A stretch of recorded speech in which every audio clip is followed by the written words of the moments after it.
Charlotte Reeves had never planned on moving to the countryside, but when she inherited her late uncle's house, everything changed. The house was old but sturdy, sitting on a sizable piece of land at the edge of a quiet suburban neighborhood. It wasn't grand or luxurious, but it had character: thick wooden beams, antique fixtures, and a workshop in the back that still smelled of sawdust and varnish from her uncle's furniture restoration projects. She had always admired his craftsmanship, though she had never picked up the trade herself. Now, standing in the doorway of what was officially hers, she felt an odd mix of nostalgia, loss, and unease. The house was unfamiliar yet deeply personal, as though she had stepped into someone else's life while it was still mid-motion. She had barely been there a week before she noticed the first signs that something was off. The neighbors were friendly enough, polite in that distant way people are when they don't expect you to stay.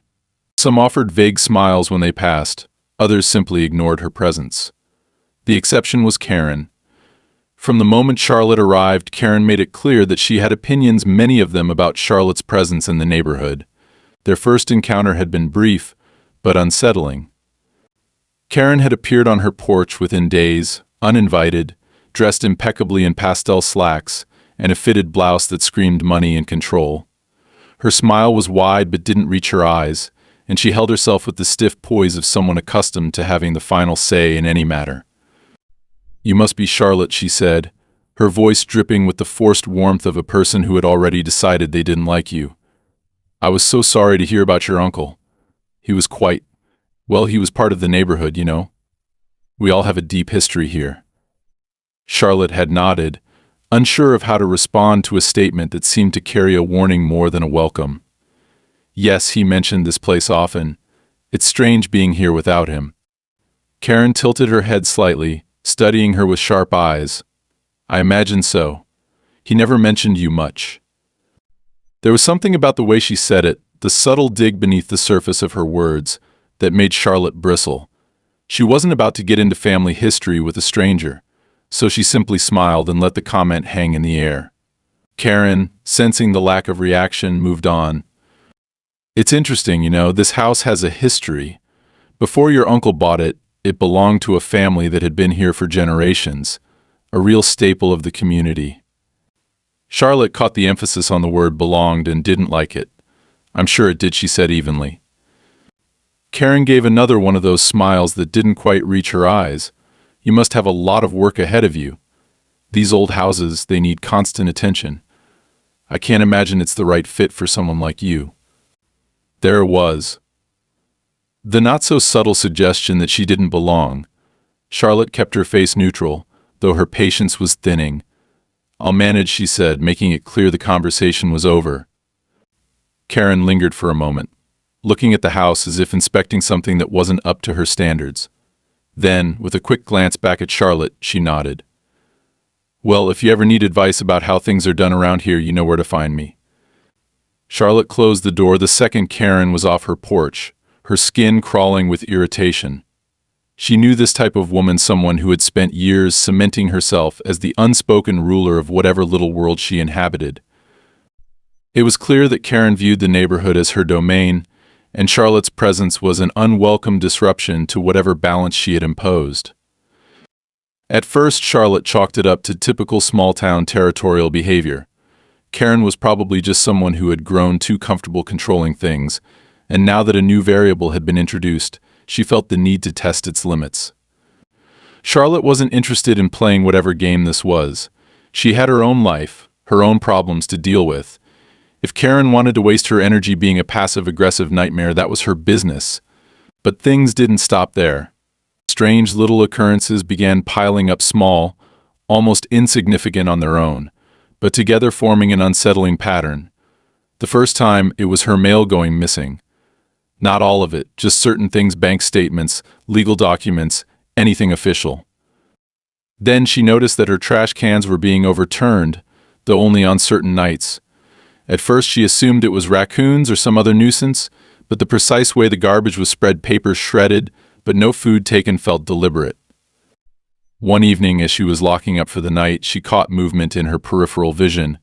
Peering out the window, she saw a shadow just beyond the tree line at the back of her property. It was too dark to make out details, but someone was there, watching. The next morning, she found deep scratches on her front door, like someone had dragged a knife or a key across the wood. Her stomach tightened with unease. None of this was outright criminal. None of it could even be reported without making her sound paranoid. But she knew. Someone wanted her gone. And she had a very strong suspicion of who that someone was. Determined not to let herself be intimidated, Charlotte took precautions. She changed the locks, installed security cameras, and made sure to keep the house well lit at night. But as the days passed, the feeling of being unwelcome only grew stronger. Then came the final straw. One evening, after a long day of unpacking and sorting through her uncle's things, Charlotte returned home to find her front door slightly ajar. Her heart lurched.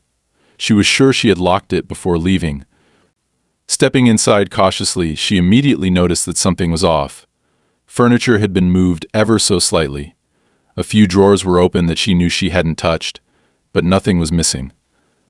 It wasn't a robbery. It was a message. A chill ran down her spine as she stood in the center of the room, feeling the weight of unseen eyes. Someone had been inside her house. Someone had walked through her space, touched her things, and left without taking a single item because the goal wasn't theft. It was control. And Charlotte understood then, with absolute clarity, that Karen wasn't just some nosy neighbor with a superiority complex. She was a threat. Charlotte barely slept that night. Every creak in the old house sent her heart hammering. Every rustle outside made her pulse spike. She had always considered herself a rational person, not the type to jump at shadows, but there was something deeply unsettling about the idea that someone had been inside her home moving things, leaving just enough evidence of their presence to make sure she knew. This wasn't just intimidation anymore. It was a psychological attack, an attempt to make her feel unsafe in her own space. And worst of all, it was working. The next morning, she did what any sensible person would do. She called the police. The officer who arrived was polite but indifferent, the kind of small-town cop who had seen one too many neighborhood disputes and was already making assumptions before she even finished explaining. He walked through the house, nodded at her recounting of the misplaced objects, and shrugged. No signs of forced entry. Are you sure you didn't leave the door unlocked by mistake? Charlotte's jaw tightened. I'm not an idiot, she said, trying to keep her voice even. I know when I lock my own door. The officer sighed, pulling out a small notepad more for show than anything else. Look, MS Reeves, I can file a report, but without any proof of a crime, there's not much we can do. Nothing was stolen, and unless you have footage of someone actually breaking in, it's just your word against. Well, no one's. Charlotte felt a surge of frustration, but she forced herself to stay calm. So that's it? Someone can just walk into my house, and because they didn't take anything, it doesn't matter. The officer tucked his notepad back into his pocket. I'd suggest upgrading your security system if you're feeling unsafe. Motion detectors, better locks, maybe even a dog. She clenched her fists, watching as he turned toward the door. And if this happens again... He glanced back at her with the same bland expression. Then call us again. Maybe next time they'll actually do something worth charging them for. And with that, he left. Charlotte stood in the silence of her living room, every muscle in her body taut with anger and helplessness. The worst part wasn't even the break in it, was the fact that whoever had done it knew they could get away with it. They had counted on exactly this response, on the police treating it as nothing more than a case of paranoia or forgetfulness, and if they were this confident, it meant they weren't done. Her mind immediately went to Karen.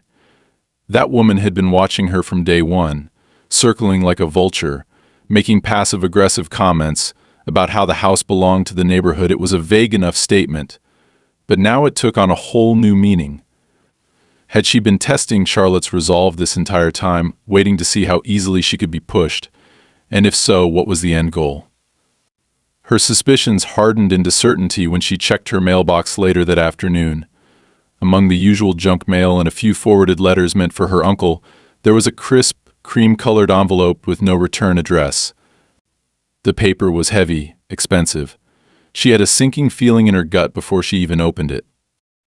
Inside was a formal letter, typed in an old-fashioned serif font, stating that recent inquiries into the property at her address have raised concerns regarding the legality of the transfer of ownership. The wording was careful, vague enough to avoid outright accusations but pointed enough to make the implication clear. The letter claimed that there were historical discrepancies in the property's records and that a review process was now underway. At the bottom there was a signature, just a first name, Karen. Charlotte stared at the paper, feeling cold fury rise in her chest. This wasn't a misunderstanding. This was a coordinated attack. Karen was trying to manufacture a legal battle out of thin air, throwing enough bureaucracy at her in the hopes that she'd get frustrated and leave.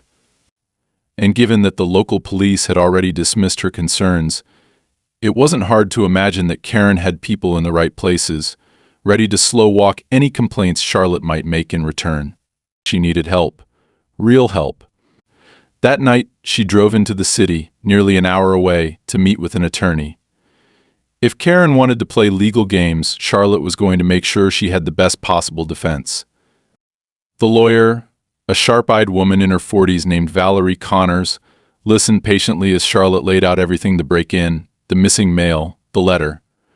When she was finished, Valerie leaned back in her chair, tapping a pen against the desk. "First things first," she said. "That letter is garbage. It has no legal weight. There's no official organization listed, no legal firm representing the claim. It's just a scare tactic." Charlotte exhaled slowly, but her relief was short-lived. That may be true, but what's stopping her from escalating? She already had someone inside my house. Valerie's expression darkened. "That part is concerning. And you're right, if she feels emboldened, she won't stop at an empty threat." She tapped the pen one more time before setting it down. "You need to document everything. Every interaction, every strange occurrence. Security cameras were a good start, but you need more. Keep records. If she tries to fabricate a legal dispute, we need to show a pattern of harassment." Charlotte nodded, absorbing the information. "And if she does take this to court, then we fight back." Hard. It wasn't the most comforting answer, but it was something. At least now she had a plan. Over the next few days, she followed Valerie's advice to the letter. She set up additional cameras, ones that covered not just the house but the perimeter of the property. She started logging every unusual event, keeping a detailed record with timestamps and descriptions. She even took Valerie's suggestion of installing motion sensor floodlights around the yard. If someone tried creeping around again, they'd be lit up like a stage play. For a brief moment, things seemed to settle. The mailbox remained untouched. The garbage can stayed upright. No new scratches appeared on the doors. She started to wonder if maybe, just maybe, Karen had realized she wasn't an easy target and had decided to back off. Then, late one night, Charlotte woke to the sound of a car idling outside. She sat up in bed, her pulse already racing. The house was dark except for the faint glow of the security camera's indicator lights. Carefully, she slipped out of bed and moved to the window, keeping to the shadows as she peered through the blinds. A black SUV sat parked just beyond the tree line at the edge of her property. The headlights were off, but she could see the faint glow of a cigarette ember through the tinted windshield. Someone was sitting inside, watching. A slow, creeping dread curled in her stomach. This wasn't just Karen's usual brand of passive-aggressive intimidation. This was something else, something worse. She reached for her phone, her fingers hovering over the call button for the police. But then she hesitated. They hadn't taken her seriously before. What were the chances they'd do so now when the only crime was a parked car? Instead, she grabbed the baseball bat she kept near the door and flicked on the floodlights. The second the yard flooded with blinding white light, the CV's engine roared to life. Tires spun against the pavement as the vehicle peeled away, disappearing into the night. Charlotte stood there for a long time, gripping the bat so tightly her knuckles ached. She wasn't dealing with just a bitter neighbor anymore. Karen had sent someone. And that meant this fight was far from over. Charlotte barely slept after the SUV incident. Every sound outside sent her nerves into overdrive. She lay awake for hours, her mind racing through every possibility. Whoever had been in that car wasn't just passing by. They had been watching, waiting, and when she turned on the lights, they ran. That meant they weren't just some random stranger, it was someone who didn't want to be seen, someone who had a reason to stay hidden. By morning, exhaustion weighed heavily on her, but her mind was sharper than ever. She needed to act before whoever was behind this made their next move. She started by calling Valerie, recounting everything from the SUV to the way it sped off the second she flooded the yard with light. Valerie listened carefully, her tone clipped and professional as always, but Charlotte could hear the concern underneath. "This isn't just intimidation anymore," Valerie said finally. "They want you to feel vulnerable. They're testing your reactions, seeing how much pressure they need to apply before you break. You can't let them see you rattled." Charlotte sighed, rubbing her temple. "I don't feel like I'm breaking. I feel furious. I want to catch them in the act. I want proof." "You will," Valerie assured her. "I'll pull some records, see if I can find anything on Karen's financials. If she's involved in something shady, there's bound to be a paper trail. Meanwhile, you need to keep gathering evidence on your end. Every car, every incident, document everything." Charlotte agreed, and after hanging up, she spent the next few hours making sure her security system was airtight. She repositioned the cameras to cover more of the driveway, checked that all footage was being backed up, and even installed a secondary battery-powered camera near the tree line where the SUV had been parked. If they came back, she would catch them. Days passed, and though nothing happened at first, Charlotte never let her guard down. Every time she left the house, she checked over her shoulder. Every time she came home, she examined the locks, the windows, making sure nothing had been tampered with. But the next strike came when she least expected it. It was a late afternoon when she went into town to pick up some supplies. She was only gone for an hour, but when she returned, the first thing she noticed was the open gate. She knew she had locked it before leaving, and a wave of dread settled in her stomach as she parked the car and approached the house. The front door was still shut, but something felt wrong. She took a slow breath, pulled out her phone, and checked the security feed. The footage made her blood run cold. Two men, dressed in dark clothes, had entered through the gate less than 20 minutes after she left. They moved with eerie precision, one of them heading to the front of the house while the other disappeared around the back. But the most unsettling part? They weren't carrying tools, weren't visibly trying to break in. Instead, they simply lingered. One peered through the windows while the other ran a hand along the frame of the door, as if inspecting it. Then, just as calmly as they arrived, they turned and walked away. Charlotte's hands trembled as she scrolled through the footage again. They hadn't forced their way in, hadn't stolen anything, but they had wanted her to know they were there. It was a calculated move, another step in whatever game Karen was playing. And Charlotte was done playing defense. She immediately called Valerie, who cursed under her breath when she heard what happened. "This is organized," she said. "They're not just trying to scare you, they're setting something up." Charlotte exhaled sharply. "Then we need to find out what. Can you get me a copy of my property's records? I want to see if anything's changed." "Already on it," Valerie assured her. "And I'll run a background check on Karen while I'm at it. If she's hiring people, I want to know who she's connected to." Charlotte spent the rest of the evening triple-checking the locks, reinforcing the windows, making sure every point of entry was secured. Then she sat by the security monitor, watching the footage over and over, memorizing the way the men moved, their deliberate pacing, the way one of them had traced his fingers along the frame of the door. They weren't just casing the house, they were looking for something. And that thought unsettled her more than anything. The next morning, she woke to a message from Valerie. It was short, but it changed everything. "Call me. You were right. Something's going on with your property records." Charlotte didn't waste a second.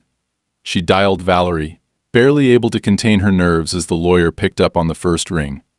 "Tell me." "There was an attempt to file a lien against your house," Valerie said, her voice tight. "It was flagged as suspicious and never went through, but someone tried to claim that your property was being used as collateral for an unpaid debt." Charlotte felt her stomach drop. That's insane. I don't have any debts like that." "I know? And the name on the lien? Some shell company that doesn't even exist in the state registry. It was a fraud attempt. Someone was trying to create a legal pretense to take your property. Charlotte gripped the edge of the kitchen counter, fury coursing through her veins. Karen, Valerie sighed. It's possible. But if she's involved, she's not working alone. This kind of move requires someone who knows how to manipulate property laws. Charlotte's jaw clenched. Then we hit back. Over the next few days, Valerie launched an official investigation into the fraudulent lien, filing a complaint with the state and ensuring it was formally removed from all records. Meanwhile, Charlotte took things a step further. She started reaching out to neighbors, not directly accusing Karen, but subtly prying for information. She asked about previous homeowners, about any unusual transactions in the neighborhood. And soon, a pattern emerged. Multiple people mentioned that Karen had been involved in past property disputes, always with newcomers, always with houses that had long histories. There were whispers of forced buyouts, of mysteriously lost paperwork, of legal battles that mysteriously ended in her favor. Charlotte wasn't just her next target. She was her next victim. Determined to finally turn the tables, she prepared for the next move. She left her car in the driveway but took an Uber into town, making it look like she was home for the night. Then, just past midnight, she sat in a borrowed car down the street, watching her house from a distance. Sure enough, just before 2 a.m., a figure emerged from the shadows. It wasn't one of the men from before. It was Karen. She moved quietly, confidently, as if she had done this before. She reached into her coat, pulling out something small and metallic. Charlotte couldn't see exactly what it was, but she didn't need to. Karen had just made a mistake. Charlotte dialed the police, her voice calm but firm. I have a trespasser on my property. I have footage of her entering illegally. For the first time, Charlotte wasn't the one being played. She was setting the trap. And Karen had walked right into it. Charlotte sat in her car, parked just far enough down the street that she could watch without being noticed. The glow from her security cameras cast long, distorted shadows as Karen moved toward the house, her steps careful but practiced. Charlotte felt her pulse in her throat as she zoomed in on her phone screen, watching the live feed. Karen was wearing gloves, a dark coat over her usual pastels, her blonde hair tied back in a tight knot. She wasn't here for a social visit. She was here for something specific. Charlotte had called the police minutes ago, and now it was a waiting game. She gripped the steering wheel, breathing slowly, forcing herself to stay calm. She had learned from her last encounter with the authorities that they wouldn't take her seriously without undeniable proof. Now she had it. Karen was trespassing, in the middle of the night, carrying something metallic in her hand that gleamed under the camera's infrared light. Charlotte couldn't tell what it was, but she had a feeling it wasn't anything good. Then Karen did something unexpected. Instead of going to the front door, she moved toward the back of the house, stopping near the foundation. She crouched low, her fingers feeling along the bottom edge of the exterior paneling, as if she were searching for something hidden. Charlotte's breath caught in her throat. This wasn't just another act of intimidation. Karen was looking for something she clearly thought was worth the risk of being caught. Charlotte's mind raced. What the hell could be hidden in the walls of this house? She had gone through every inch of the place since moving in, had checked the basement, the attic, every closet and crawl space. What did Karen think was here? A sudden flash of red and blue lights reflected off the street, and Charlotte exhaled sharply. The police had arrived. She stayed in her car, watching as two officers stepped out, their flashlights cutting through the darkness as they approached the property. Karen hadn't noticed them yet. She was too focused on whatever she was searching for. Then, finally, one of the officers called out. "Ma'am, step away from the house." Karen froze. For a split second, Charlotte saw the panic in her posture, the hesitation as she calculated her next move. Then, slowly, she stood, turning to face the officers with an expression of carefully crafted innocence. "Oh, officer," she said, her voice carrying a theatrical note of surprise. "What's the problem?" One of the officers gestured to the house. "We got a call about trespassing." "This isn't your property, ma'am." Karen smiled, stepping forward with an air of confidence that made Charlotte's skin crawl. "Oh, I'm so sorry. This is just a misunderstanding. You see, this house used to belong to my family, and I was just checking on something. I didn't think anyone would mind." Charlotte nearly laughed. The audacity was almost impressive. The second officer, less amused, narrowed his eyes. Checking on what, exactly? Karen's smile faltered for the briefest moment. Just some old belongings, sentimental things. I thought they might still be here. The officer glanced at the side of the house where Karen had been crouching. His flashlight traced the area, but whatever she had been searching for wasn't immediately visible. He turned back to her. "Ma'am, you don't have permission to be on this property. We need to ask you to leave." Karen's lips tightened. She didn't like being told no. That much was obvious. But she wasn't stupid enough to push it further. With a small sigh, she nodded. "Of course, officer. I completely understand. It won't happen again." She turned, walking back toward the street with measured steps, but Charlotte saw the tension in her shoulders. This wasn't over. Karen had been looking for something, and now Charlotte needed to know what. She waited until Karen had disappeared down the road before stepping out of her car and approaching the officers. She introduced herself, explaining that she was the homeowner and the one who had called. The first officer took a few notes, asking if Karen had caused any damage, but when Charlotte explained that this wasn't the first incident, his expression remained neutral. "We can file a report," he said, "but unless she actually breaks in or causes harm, there's not much else we can do." Charlotte clenched her jaw but nodded. She knew how this worked by now. It didn't matter that Karen had been sneaking around in the middle of the night. It didn't matter that she had been searching for something. As long as there was no clear-cut crime, Karen would walk away untouched. But Charlotte wasn't about to let this go. The moment the police left, she grabbed a flashlight and walked over to the spot where Karen had been crouching. Kneeling down, she ran her fingers along the siding, pressing carefully, feeling for anything unusual. For several minutes, there was nothing. But then just barely her fingers brushed against something loose. Her pulse quickened as she worked her nails under the edge of the panel. With a slight tug, it shifted, revealing a small, hidden compartment. And inside was a rusted metal box. Charlotte stared at it, her mind spinning.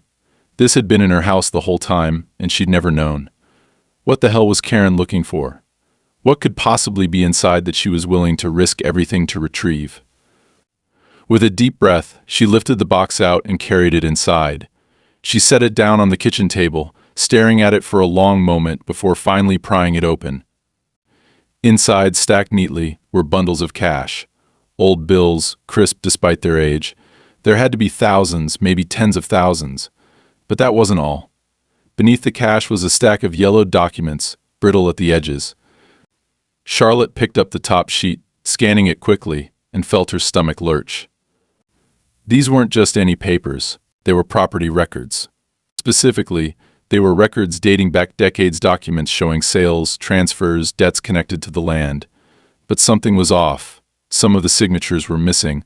Others looked altered, and as she flipped through, one name kept appearing over and over. Karen. Charlotte's breath came in short, sharp bursts as she realized what she was holding. This wasn't just old paperwork. This was evidence. Evidence that Karen had been manipulating property sales for years. Evidence that could potentially unravel everything she had built. Now it all made sense. The intimidation, the break-ins, the threats. Karen hadn't just wanted the house. She had needed whatever was inside it, because if the wrong person got their hands on these documents, it could destroy her. Charlotte exhaled slowly, setting the papers down with careful precision. She had been on the defensive this entire time, reacting to Karen's moves, but now for the first time she had the upper hand. Karen had been willing to risk everything to get these papers back. And Charlotte was about to find out exactly why. Charlotte sat at her kitchen table, staring at the pile of documents and the rusted metal box as the weight of realization settled over her. This wasn't just about her house. This was bigger. This was a system, something Karen had been orchestrating for years, possibly even decades, manipulating property transfers, creating false debts, and ensuring that homes changed hands exactly how she wanted. And Charlotte had unknowingly stepped into the middle of it. The cash was an immediate red flag. It wasn't just a stash of old savings, this was money that had been hidden for a reason. It was clean, crisp, organized in neat stacks that suggested deliberate storage rather than forgotten inheritance. Someone had put it there expecting to come back for it. Someone had hidden these documents knowing they were dangerous. And now, by sheer luck, Charlotte had uncovered them. She knew she couldn't keep this to herself. She grabbed her phone and dialed Valerie, pacing the length of the kitchen as the call connected. When the lawyer picked up, Charlotte barely gave her time to speak. "I found something. Something big." She explained everything: the hidden compartment, the cash, the old property records with Karen's name scattered throughout. Valerie was silent for a long moment, long enough that Charlotte stopped pacing and leaned against the counter, waiting. "Okay," Valerie said finally, her voice slower than usual, carefully measured. "Listen to me very carefully.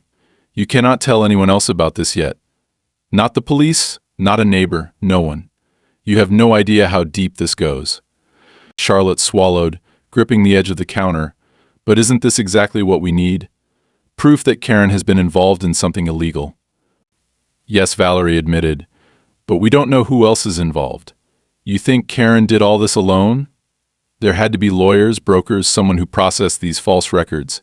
If you start waving this evidence around without a plan, you could be tipping off the wrong people." A chill ran down Charlotte's spine.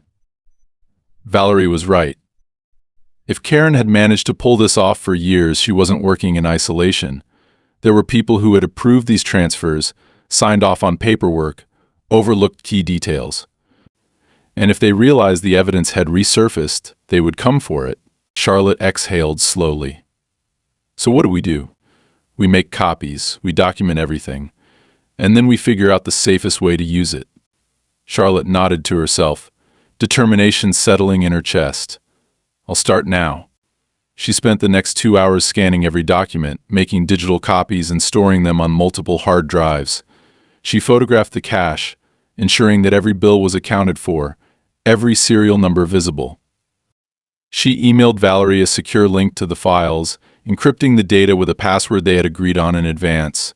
When she was done, she carefully packed the originals back into the box and hid it in a different part of the house, somewhere no one would think to look. She thought she had time. She thought she could control the next move. She was wrong.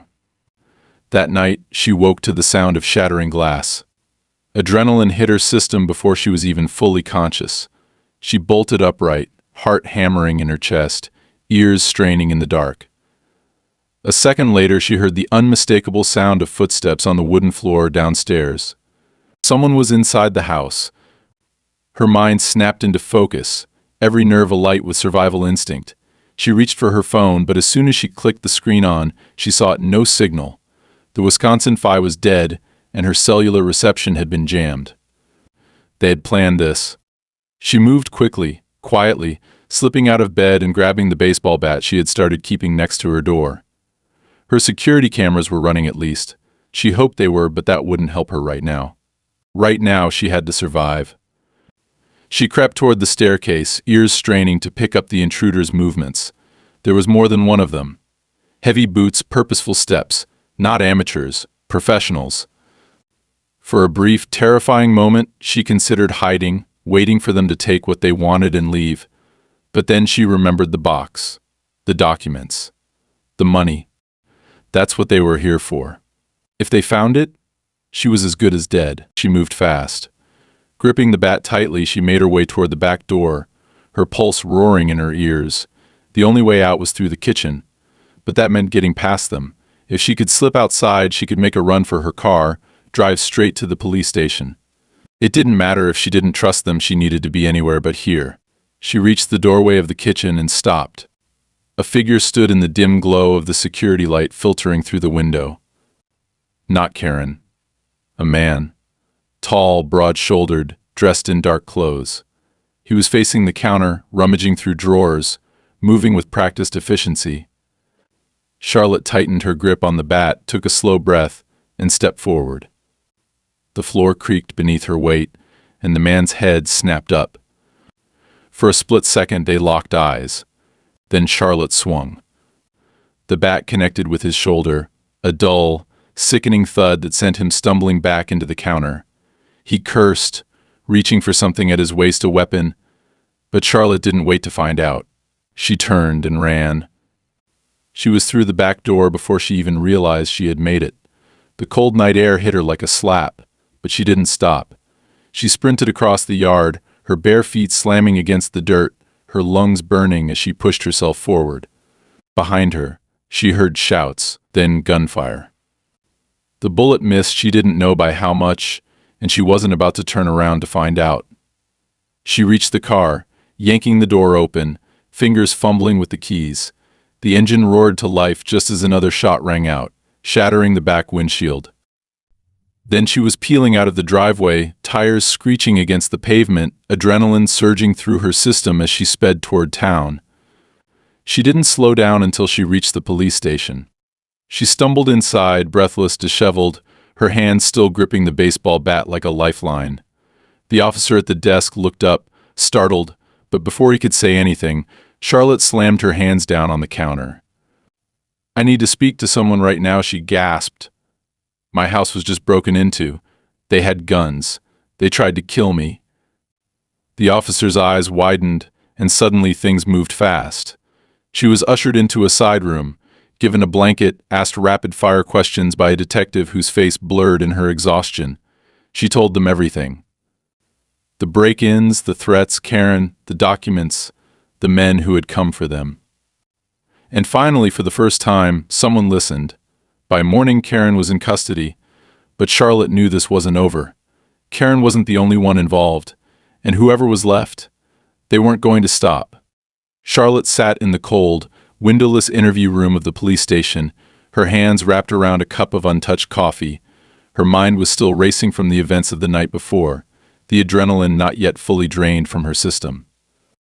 Every time she closed her eyes, she saw the muzzle flash of the gun, heard the crack of the bullet shattering her back windshield, felt the raw, primal terror that had driven her to flee without looking back.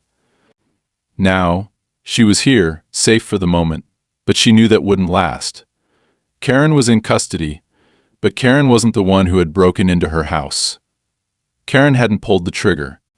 That meant whoever had sent those men was still out there, still waiting, still wanting what was inside that rusted metal box. The door opened, and Detective Marcus Lang strode in, dropping a thick folder onto the table before pulling out a chair across from her.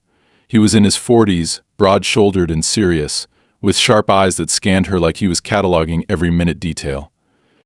Charlotte had spent the last few hours telling him everything about the break-ins, the intimidation, the buried documents, and Karen's deep involvement in what was clearly a long-running real estate fraud operation. Now she sat in silence, waiting for his verdict. "You're lucky to be alive," Lang said, flipping open the folder and glancing at the contents before looking back up at her. "If you hadn't gotten out of there when you did, we'd be having a very different conversation." Charlotte swallowed hard. "Who were they?" Lang sighed, leaning back in his chair. "That's the problem. We don't know yet. Your security cameras caught some footage, but these guys knew what they were doing. No faces, no identifiable marks. They came in with a plan." He tapped his fingers against the folder. "But here's what we do know: Karen is in deep. We've been digging through old property records, and it looks like she's been involved in fraudulent transfers for at least the past 15 years. Your case just blew the whole thing wide open." Charlotte sat up straighter, gripping the coffee cup tighter. "So she's not getting out of this?" Lang let out a humorless chuckle. "Not a chance. We've already frozen her assets, and her name is on enough forged paperwork to bury her under fraud charges for the next 2 lifetimes. She's panicking, trying to talk her way out of it, but she knows she's finished." He hesitated, his expression darkening. "The problem is, she's not the one calling the shots. She was just a piece of the puzzle." Charlotte's stomach turned. She had suspected as much, but hearing it out loud made it worse. "Then who is?" Lang exhaled through his nose, rubbing his temples. "That's what we're trying to figure out. Karen refuses to name names, but from what we can tell, she was just the face of a larger operation. Someone else has been laundering money through these properties, fabricating debts, coercing homeowners into selling. We just don't have the name yet." Charlotte's pulse quickened. But we do have something they want, she said slowly. The box. The documents. Lang nodded. Which is why we need to be careful. They already tried to silence you once. They'll try again. A cold chill ran down Charlotte's spine. The break-in wasn't just an act of intimidation, it had been an attempt to erase her completely. They weren't just trying to scare her into giving up. They wanted her gone. She straightened in her seat. So what now? Lang studied her for a moment, then pushed the folder toward her. We set a trap. Charlotte's brow furrowed. What do you mean? We let them think you still have the documents, Lang said. We put out just enough information to suggest that you're about to turn them over to authorities. We use you as bait. Charlotte's breath caught in her throat. You want to use me as live bait for people who just tried to kill me. Lang's expression didn't waver. We'll have officers watching you at all times. You won't be alone. But right now, you're the only one who can draw them out. They already see you as a threat. We need them to make a move so we can catch them in the act. Charlotte hesitated. The idea of walking into another dangerous situation made her skin crawl. But what was the alternative? To run? To live the rest of her life knowing these people could come for her at any moment? No, that wasn't an option. She had started this fight, and she was going to finish it. She let out a slow breath, then met Lang's gaze head-on. Okay, let's do it. The next 24 hours were a blur of planning. The police set up surveillance around her house, plainclothes officers stationed at key vantage points. A news leak was arranged, an anonymous tip to a local journalist that hinted at damning new evidence about fraudulent real estate schemes tied to Karen and others. Charlotte played her role, making a point to be seen around town, stopping by legal offices, looking as though she were preparing to testify. It was all carefully orchestrated, meant to provoke a response. And it worked. The following night, as Charlotte sat in her living room, pretending to go over paperwork, movement flickered on one of the security feeds. A dark SUV, the same make and model as before, rolled slowly past her house before pulling over a few houses down. Seconds later, two figures emerged, moving swiftly toward the property. Charlotte's heart pounded, but she forced herself to stay calm. She glanced at her phone, where a single text from Lang appeared. Stand by. We have them in sight.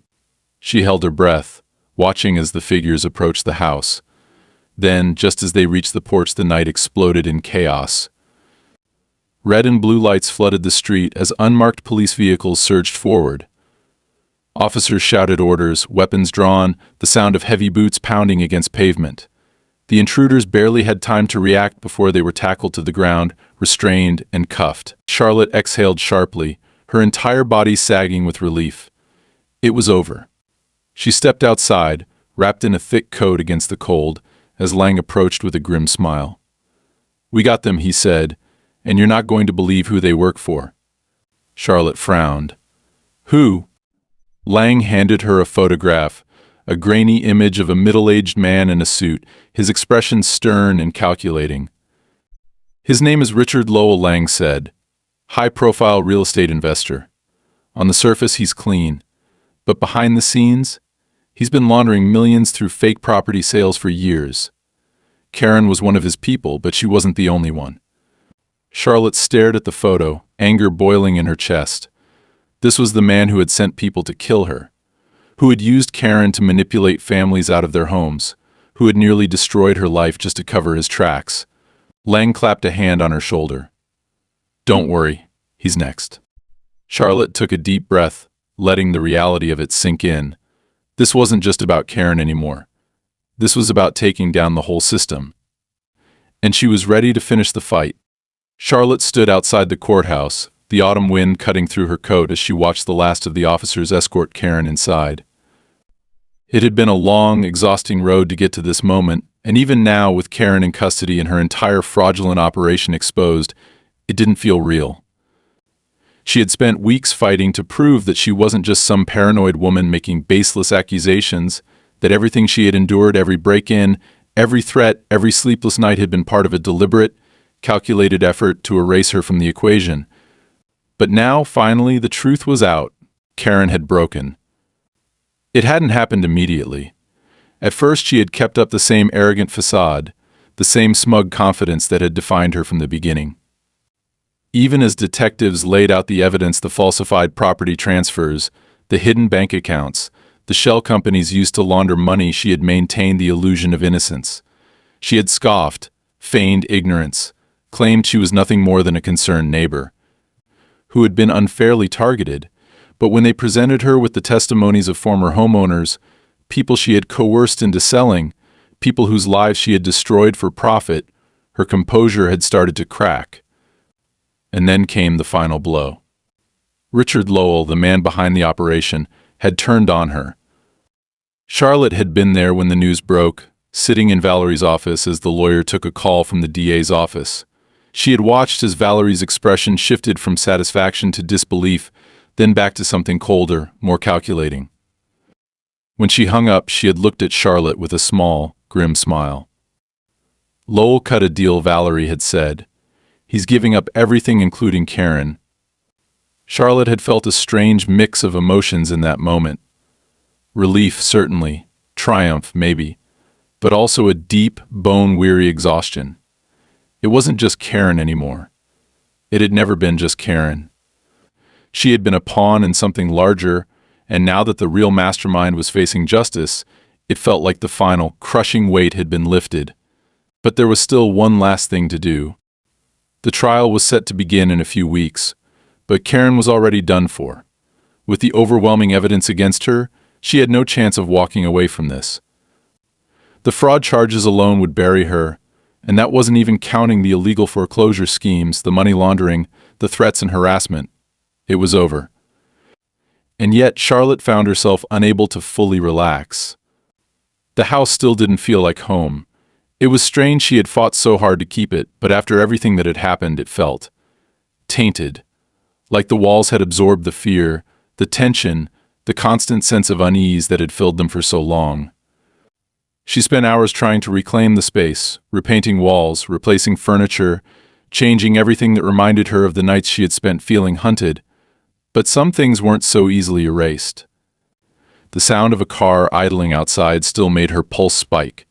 The creak of the old wooden floors at night still made her hold her breath. Every shadow, every unfamiliar noise sent her mind spiraling back to those moments of terror when she had been certain she wouldn't make it out alive. And then, a week after Karen's arrest, came the final loose end. It was a letter delivered by hand, no return address, just a single sheet of paper, folded neatly inside a plain envelope. It read, "This isn't over." Charlotte stared at the words for a long time, her fingers tightening around the edges of the paper. She knew what it meant. Lowell was in custody. Karen was facing trial. But there were others. There were always others. She could go to the police, of course, report the threat, have them investigate, but she already knew how it would go.